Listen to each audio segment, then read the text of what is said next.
Hello, listeners. It's yet another Wednesday on Nexstar FM 97.9. You're on to the Farid Centre Inclusion Hour. It is a program brought to you by the Farid Centre for people with special needs right here in Mina.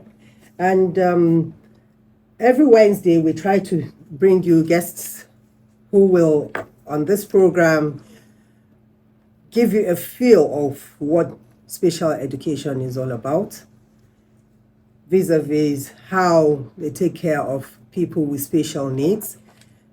And while doing that, we are able to get insight into how special needs people are supposed to be treated in our communities. Every weekend, we bring you guests, and we started off with teachers from the Farid Centre, and with me today is a guest. He is a teacher at the Farid Centre, and he will be putting us through on the activities at the center. Just a few seconds, and we'll be right back. Yes, we're back. And with me today in the studio is a teacher who has been with the Farid Centre for over a decade now. I'll give him the mic so that he will introduce himself. Please, can you tell us what your name is? Assalamu alaikum warahmatullah. My name is Umar Shuaibu, and I'm from Farid Centre. Thank you very much. Bala Umar Shuaibu, what is your role at the Farid Centre, if you may tell the listeners? Okay, basically, I'm a special need teacher in Farid Centre. Take children with special need.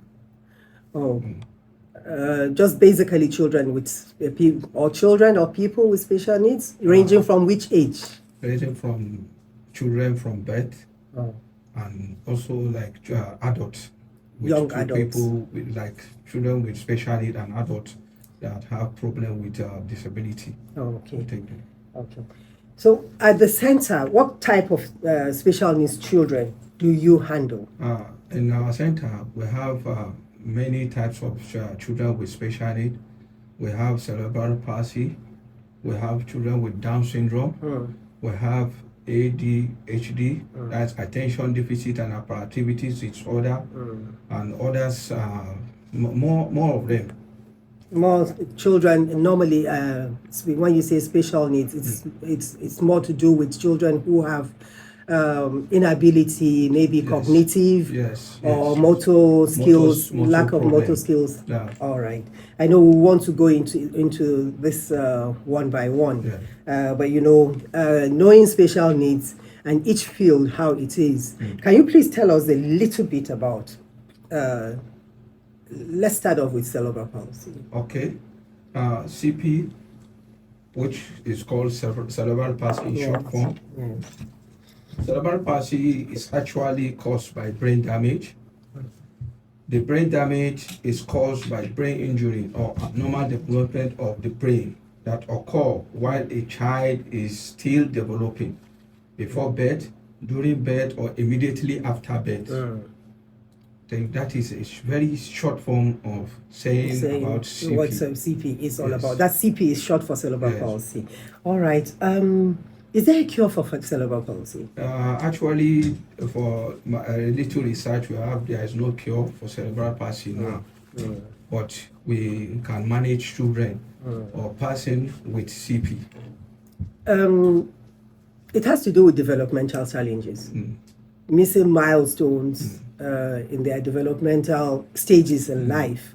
When I asked about if there is a cure, I'm not saying, because you're not doctors, are you? Yes, we are not doctors. Yes, but how do you interact with, assuming the child is brought to the center and the child, how do you determine that the child is has cerebral palsy? Yeah, sometimes when you brought the child, the first thing we look at is the motor function. Okay.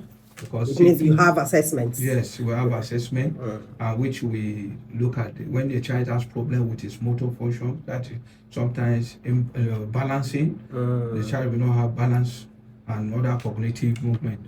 That is that when you know that the child has CP.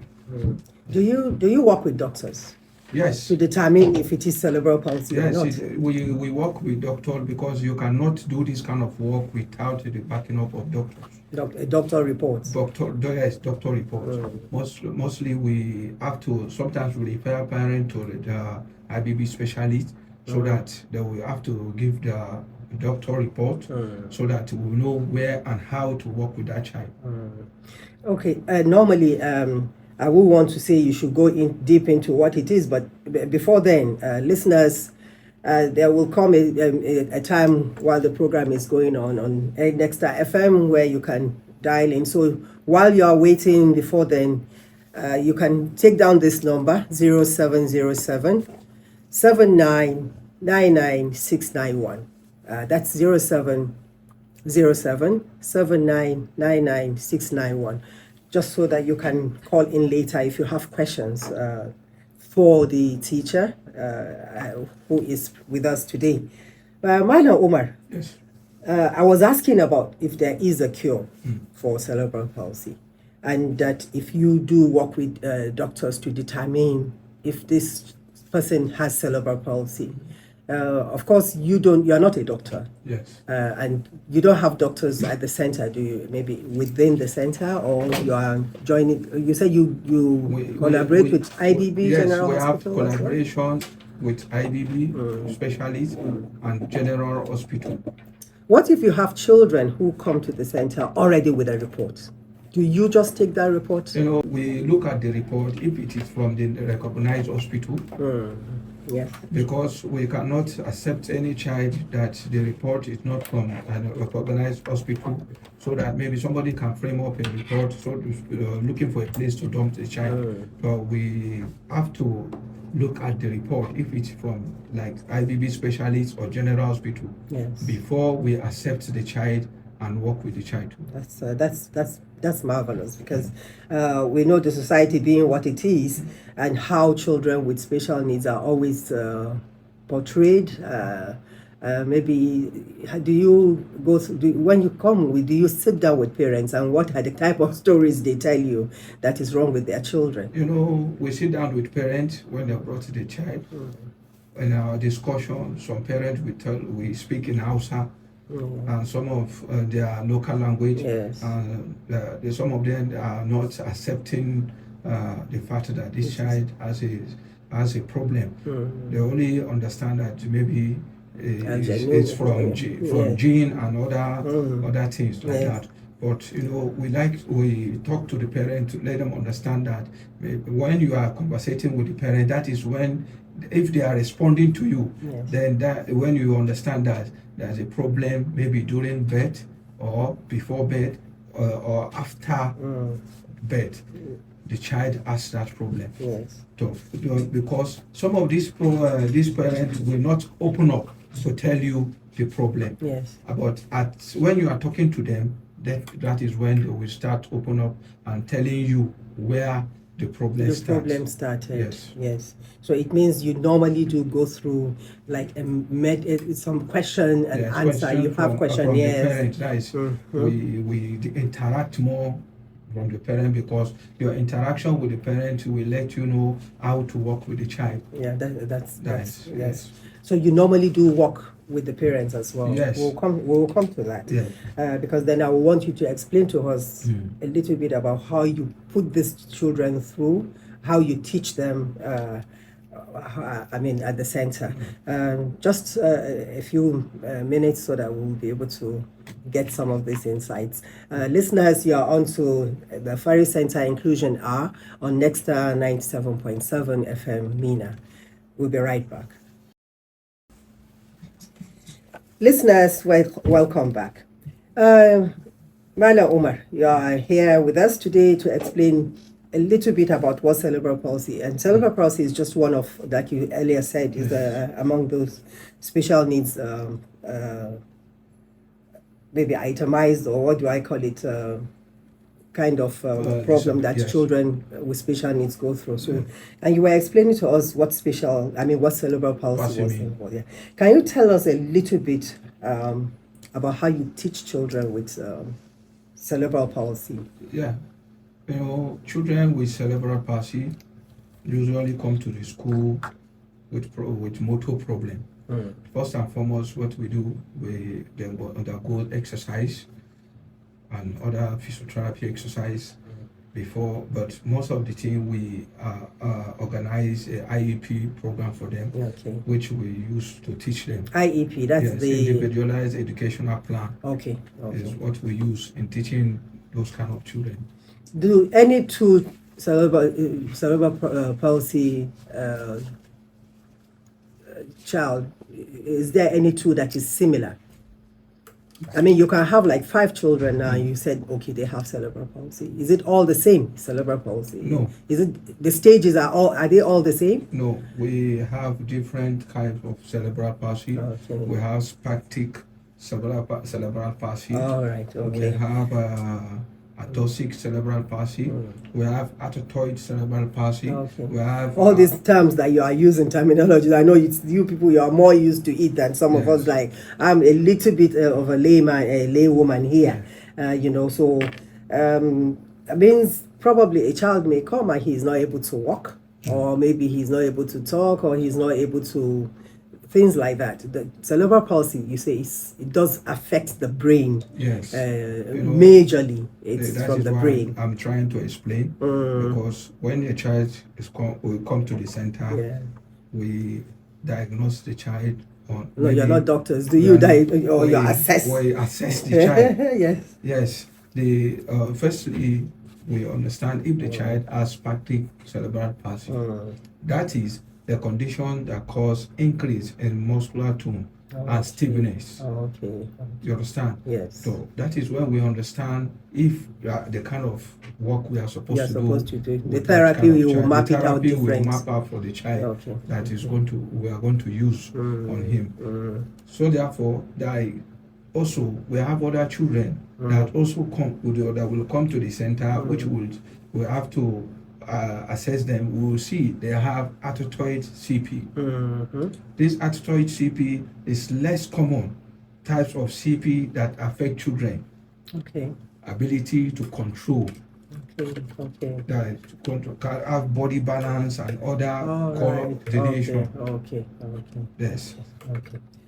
Can CP children be included in an inclusive environment? Yes. Can they be included? Yes, very well. Children with CP can be included in a inclusive setting. If the inclusive setting have the necessary material for the child with CP to work with, because in my center we have a child that it's a girl has CP, but she's okay in her brain, and she can be able to adapt with the learning system with other children. And by the grace of God, she was able to take to another school after we understand that she has overgone the therapy that you set out for, the IEP that you set out the for. School that we take her to, the school have to provide the necessary material for her to learn. Okay, all right. Yes. So that means you have collaboration with some schools within MENA here on how to make sure that at least special needs children who have certain problems to a certain degree and can be included in an inclusive setting. You do have such collaboration. How do you collaborate with such schools? When you take the children there, do you monitor them over some time? We cannot take a child to any school without monitoring, because if you did not monitor it, that means you have not done anything. Because monitoring make you do very well in your work and also put more effort on your work. Because some of the children that we take to other schools, we have to monitor to know their movement in the school. If the school are doing the way we give them based on our IEP, because we have to work on the plan we give them on the child. Are they working towards that or not? So you slowly integrate that child into that before we finally put him. Yes. So from what you're saying, the Farid Centre doesn't retain children for forever. I No, mean, no, no, no, no. No, no, no, we that's don't. the impression because Every child in the Farid Centre, after some some time they times, progress. Yeah, they when we progress. understand this child have already reached a certain state that is supposed to be mixed with other children in other schools, then we have to call the parent. We sit down and we itemize on everything. That's fair enough, and that's because then you are now allaying the fears of some parents. We'll come to that really, because then I want to ask you the importance of inclusive education to children with cerebral palsy. How do you think they feel? When you include them in activities in the community, in the school. Children with CP, if they are included in an inclusive setting, it's giving them the room to explore, Yes. and it give them room to bring out their talent. Exactly. Because we are not, if you did not give them that, you will not know that they have specific things to give out. Because that is the time they understand that they are not alone. Okay. And there were people, and they understand people love. Because if people they are not given the chance to be part of. Yes. Yeah. And they will feel segregated. And we don't want that, do we? No. I mean, it's all about inclusivity. Yes. We're saying this, because it's very important, this kind of conversation we're having right now, for parents out there. What do you want to tell them? Those parents out there who are skeptical, they have not brought their children to Farid Centre. The only thing, and obviously some of these children really have. There is something that you can do for them if they are able to and are willing to open up their minds. What do you tell such parents who have these children who have this kind of problems, especially maybe cerebral palsy, which is on a mild degree? Number one, the parents should acceptance of the kind of child you have. If you are able to accept that child, that is when your mind will open, and you will want to find solutions for that child. Yes, exactly. Because children with let's say CP, or parents that have children with disability, and they are leaving them at home, the only English we speak here is early detection, early intervention. Exactly. Because if you leave this kind of children at home, later on they will not become nuisance to the community and even you as a parent. So I think they have to bring out these children so that we'll be able to see help and where they are supposed to find where a lot of, when you bring out, you will see help. Exactly. Because if you leave them at home, no help. At the end of the day, they will not become nuisance to you and the community. Exactly. I think that is it. And also the parents should endeavor to seek knowledge on how, if any parent that have child with disability, endeavor to seek knowledge on how to take care of this kind of children with special needs. Because if you leave them like that, you will not know how to take care of them. Also, you will now feel as if they are burden to you. Okay. Thank you. Listeners, if you are listening out there, the number to call is 0707 7999691. And you can call in if you have questions or you have anything to add to what we're discussing today on Nexstar FM 97.7 FM Mina. We'll be right back. Listeners, you are welcome back to Nexstar FM 97.7 here in Mina, and we are on to the Farid Centre Inclusive Hour. We have with us in the studio Malam Omar, who is a teacher at the Farid Centre, and he normally takes children with special needs. He puts them through therapy, individualized IEPs, IEPs that are mapped out for children just so that they will be able to have they will be able to overcome their developmental challenges. We were talking about inclusivity, how you integrate, how the society view children with special needs, how you will integrate them, how the children with special needs feel being included in the society, and how parents are supposed to help children not just at the home setting, but even within the communities as well. You did tell us about how happy some of these children are being included in activities. Can you tell us further about how parents are supposed to key in and the benefits that they get if they include their children in all the activities that are happening around them within the home setting, within the communities as well, leaving the school environment aside? Parents are most of the time, parents are the number one to bring these children happiness. Yes. Before the community. Because if the parent really shows that this child is very good to them, the child is important to them, the community will also take the child as important. Exactly. Earlier before we talked about, I said something about segregation. This is the thing that makes some of the disability worse. Yes. When a child understands that it's always been segregated, discriminated against, discrimination of everything, that you feel bad. And even in school learning, it feel bad. Sometimes ago, we went for a program. When I went for an observation in a normal school like this, we asked in the class there's a child with special need, in the class of 45, and one child, a girl.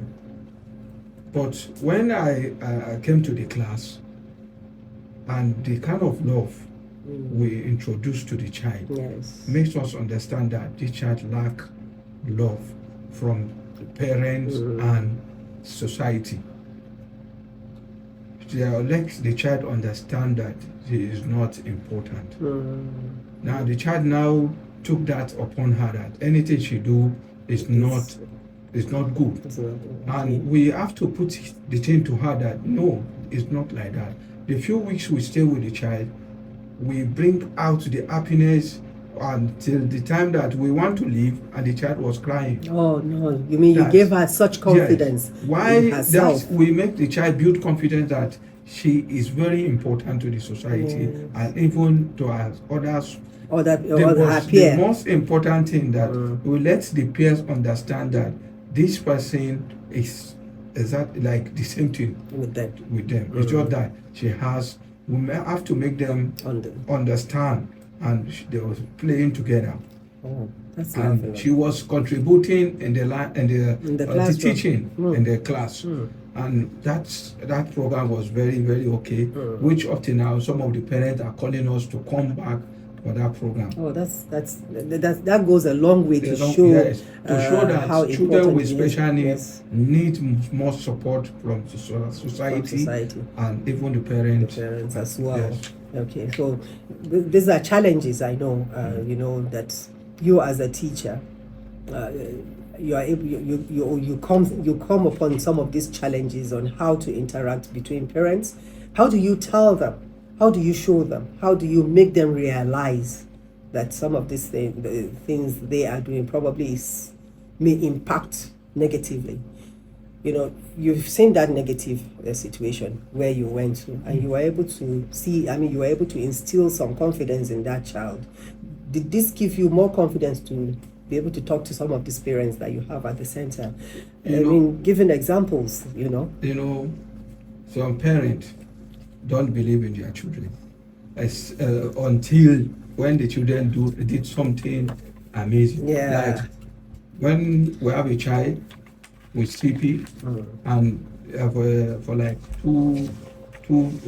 2 years the child was not sitting down, and some time ago the child started sitting down, Yes. That is when the parents now Instead of having believe and Yes. build confidence Okay. that this child can do something. Yes. We still have other children which the parents did not believe that they can do, Yes. and they let her do, and it built more confidence for the parent. We just have to, the parent have to, just like I said earlier, they just have to accept. When you accept, that is when your mind will open for looking for solution. That's Yes. it. When you accept, Mm. so with acceptance comes more positive. Yeah. Okay, that's good. So you call on parents and caregivers to be able to key into their children's therapy, just so that you'll be able to instill more confidence in Yes. them, and then with confidence comes that fact that the children will be able to give you the positive results in all the therapy. How do you feel as a teacher when you have a child with you for like 1 month, 2 months, 1 year, and I know your IEPs. Do you set them in stages in such a way that you are able to gauge what you did from the beginning and to what year or what month or how many weeks or normally how many months do you set aside for children with cerebral palsy, because that's our concentration now, to create, to know that what you are doing is okay and you are to continue or things like that. And then how do you feel as a teacher when you achieve some of those goals that you set up? Exciting. Children with cerebral palsy, for instance, I'm taking a child with CP and I want the child to learn how to sit down. I'll go to make an IEP for the child. That is a program I'm going to use for me to achieve that goal. Now, it may take me 1 month for the child to learn how to sit down. It may take me 2 months. After that 2 months, and the child have already achieved that control of sitting down, I'm going to change the IEP again, because I need to go further. Maybe the child to crawl or even standing. Then I have to change the IEP again. That means if I'm doing that, I need to upgrade my IEP on the child's program, so that if the child is not sitting, has already learned how to sit down, now we want him to crawl. Because so the stages, the natural stages, matters a lot. Yes, because we have to follow it naturally. After sitting down, we go crawling. And some children from crawling, they will just have the ability of standing up. That's quite encouraging. Yes. So thank you very much, Mr. Umar. Yes, listeners, if you are listening, you can still call in with your questions or observations, or if you have anything to add on 0707 7999 691. Well, the lines are open for you to call in, so that we'll answer some of your questions. And if you do have other concerns which you are not able to get us online, you can check us at the Farid Centre, number 4 London Street, Area 1, after police headquarters, where you can meet the staff and they will be able to put you through, so that some of your questions can be answered. Do you collaborate other than with other schools where the children with special needs are concerned? You've told us about how you collaborate with other schools or with the doctors. Do you do any other collaboration whereby you need to achieve all the set milestones, like caregivers or? A lot of collaboration. This kind of work, you need collaboration. And when you have much collaboration, it make your work go easier. Exactly. Right now, we are collaborating with a lot of other organizations. Okay, that's beautiful. So thank you so much, Mila Omar. Listeners, we'll be right back on 97.7 Next FM Mina. Don't touch the dial. Listeners, you're welcome back to 97.7 Nexta FM. And you're on to the Farid Centre Inclusion Hour. We have with us Mala Umar and just another teacher who just joined us again. I think he was listening to us and he decided to pop in just so that he will back up his fellow teacher. Mala Ahmed, you are welcome to this program. Thank you very much. Yes. Mala Umar, just one question. I think I forgot to ask you.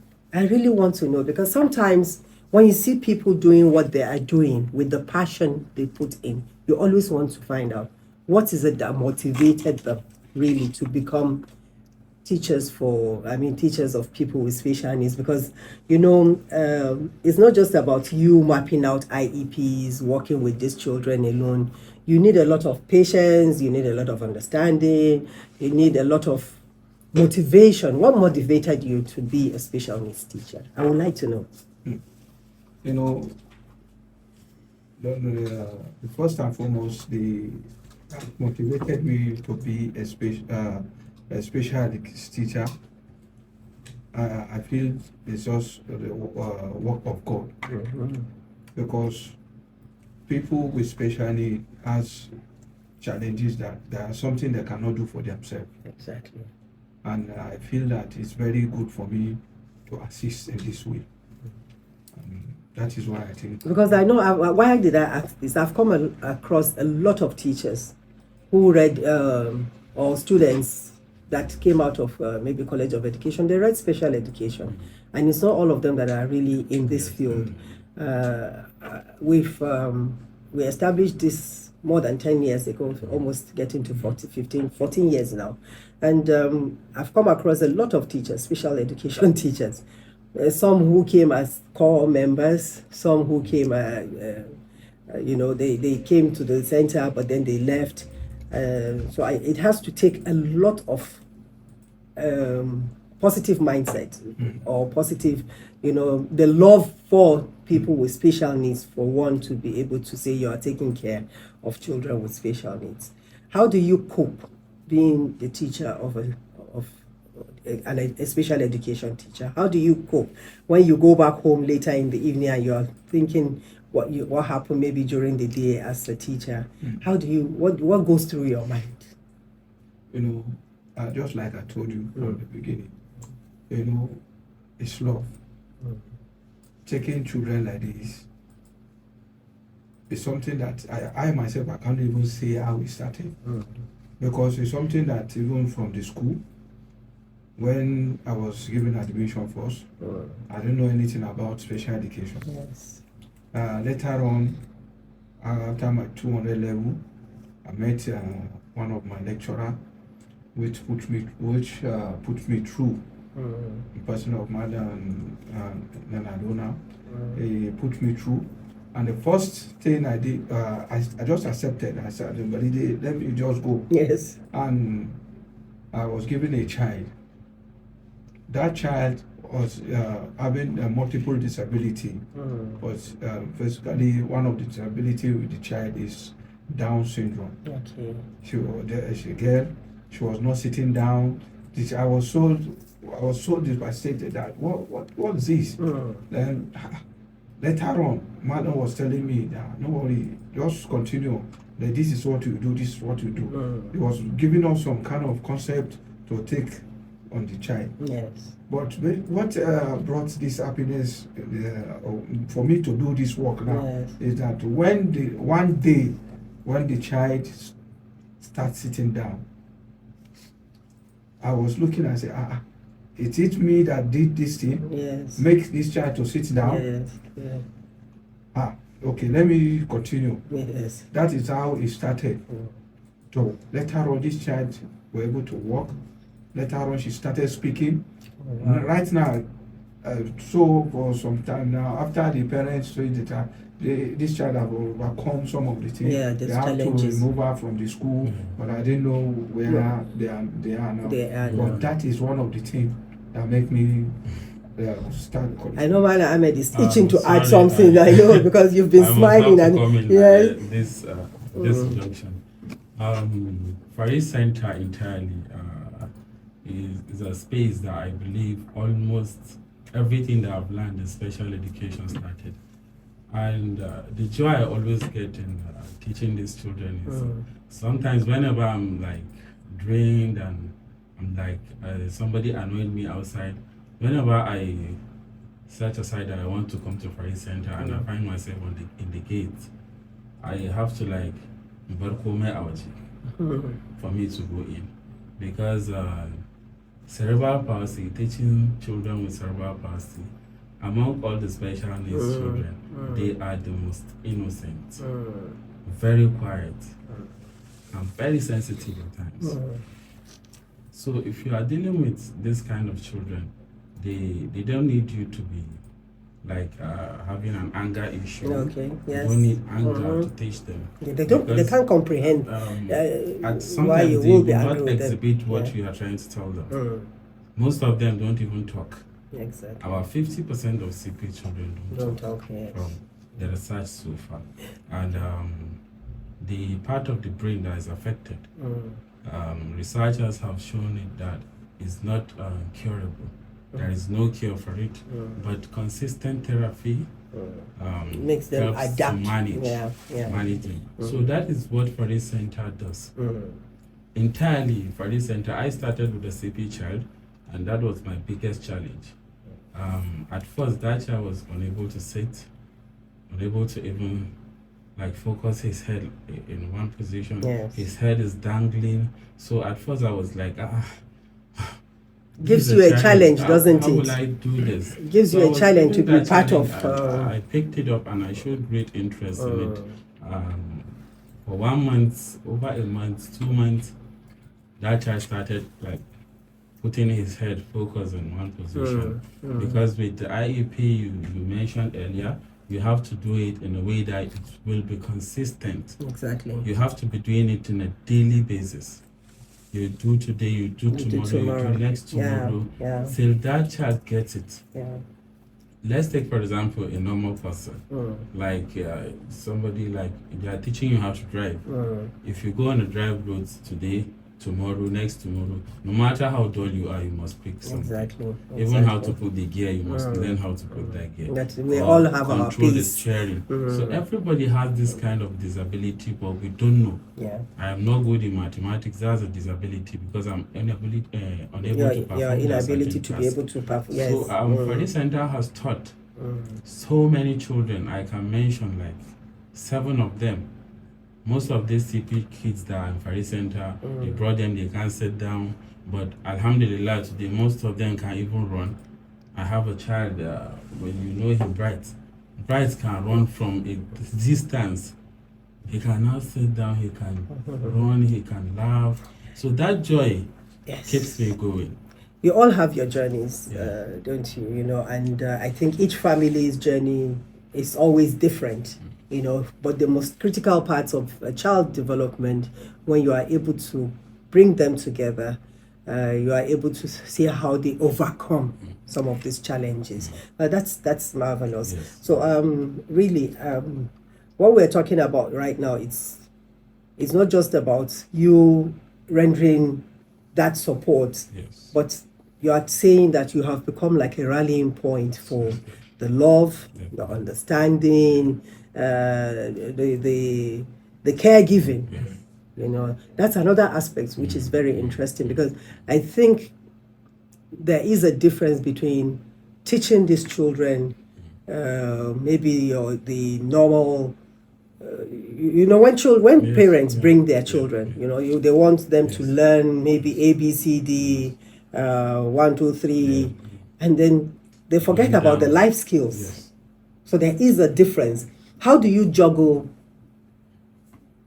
letting parents know that, okay, this is what is achievable? Basically, and how do they, let me come, you know, how do you see them, how do you put them through accepting that these challenges are manifold? I won't even say twofold, they are manifold. That's a big challenge. I think is a problem we face in the center. I happened to assess a child, and the mother came in. The child was autistic. Autism is a developmental disorder that attracts the ability of a child to communicate and interact. Normally, she came in. I was like, this child cannot identify letters. He can identify alphabets. Like a kind of slow learning person. Yes. And autism don't have that specific. If you find a child with learning disability, that's a Down syndrome child. Because autistic children, I believe, very, very, very active. So I said, okay, I've heard you, but let me do my own assessment to get to know what is really wrong. Though the mother was a little bit hectic and so challenging, she was just insisting on that via earbuds and so other things like that. But bringing him to me, like getting to know him was a challenge to even get to him to sit down on a chair is a problem. He's having that inability to sit down for a few minutes. So you see, getting to calm him down too is a problem. You are now talking about another aspect. Yes. But we've been on about cerebral palsy all this while, and is cerebral palsy contagious? Is it something that a child gets, another child will get, another child will get, or when you come as a so-called normal human being, you come in contact with a child that has cerebral palsy, because some of them exhibit the insight is when the brain maybe there comes a time in some of them they have fits, like epileptic fits and all that. In society we know that there is a taboo, about that. So is it possible for you to contract cerebral palsy? Is it a communicable disease, if I may ask? No, mommy, based on the research, cerebral palsy is not contagious in a majority of cases. A person can intentionally or increase the likelihood a child will develop cerebral palsy through abuse, accident, medical malpractice, negligence, or spread of bacteria and viral infection. You see, the child... What do you mean by abuse? That cuts me.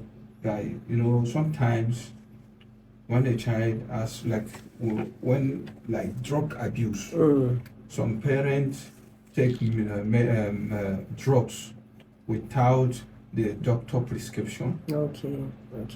And that may result in affecting the child brain. Okay. And abuse on the other hand, some parents are showing this kind of negligence, whereby if two parents are together, like the father and mother together, then sometimes the father might show that great love to the child, while the mother will be like, you are not doing the way your juniors are doing as expected. So there is this abuse the mother shows at times, like maybe beating him or neglecting. That's also an abuse. So that child. So when you beat a child, you don't know where it will land, and you don't know what the end result may be. Might be crippled at times. So that's abuse to other hands to me. Because maybe if you beat the child falls, he lands on his head or something like that. Because CP normally it's majorly is brain damage. There was an incident that happened. The mother was in labor, and the doctors, I think they were trying to give her a bed rest lay. So she was trying to come down from her bed. Then the child fell. And it affected his body. Okay. That's another maybe I don't know what to call that. It may not be medical negligence, but then it's an unfortunate. That one is really an unfortunate, because she wouldn't, probably she was in pain, so she wouldn't even know that that will happen, because no mother will really want to injure after carrying that child for 9 months. No mother will want to. Some people think CP or cerebral palsy is just for children alone. It's not only for children. Somebody can be an adult and is accident. Yes. Exactly. Exactly. Stroke or accident. Okay. So that may. Can you just give me 30 seconds about that before we wrap up?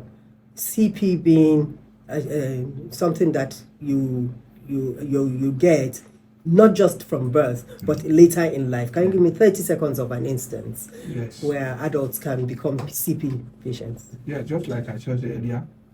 Adult can become CP through accident. Okay. And some adults or like stroke, because stroke is also something from the brain. Yes. Now, thank you very much. What about Mana Ahmed? Your last words on this? I would like to show my appreciation to Nextar FM for bringing this great to the society too. My call is always going to the society, because society is where we all come from. Yes. And people need to start showing love. Yes, exactly. If you see these kids outside, please, we have solutions now to the problem identified. Farid Centre is always there for you. Our doors are always open. Exactly. We are at London Street number 4 after police headquarters. Thank you very much. And thank you so much for sharing your insights with us today. It's been quite interesting, and we cannot thank you enough. Listeners, this is where we'll wrap it up for today. Join us again next week, Wednesday, for another episode of Farid Centre Inclusion Hour, where we hope to bring other guests who will make this conversation really very more interesting, and where we hope the society will get more knowledge about children with special needs. So thank you for joining us today on Nextar FM 97.7 FM Mina. Thank you very much.